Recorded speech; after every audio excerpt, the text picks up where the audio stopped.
तो आज मैं तुम्हें वादी में लेके जाने वाली हूँ पिकनिक के लिए। तो ये है हमारे राइस, क्योंकि तुम्हारे कहने के मुताबिक मैंने तुम्हें घर में कैद किया हुआ है। ये है हमारा सैलेड और ये है चटनी।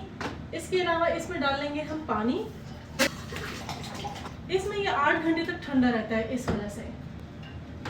और ये बड़े मजे की चीज है, तो डालेंगे हम कोक, क्योंकि इसमें ये 3 घंटे तक ठंडी रहती है।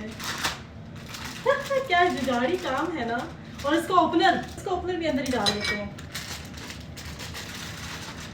अब इस वाली में लेंगे हम चाय का सामान, चीनी, पत्ती और दूध। चलो आओ, सारा सामान पैक हो गया, चलो आ जाओ। ओके, तो हम आ गए हैं वादी में और ये है हमारा खूबसूरत सा पिकनिक स्पॉट। मैं इधर बैठूंगी, तुम इधर बैठो। ओके, ये लो, आ जाओ, चाय तैयार है।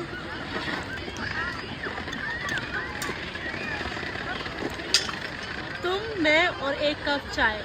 आय हाय।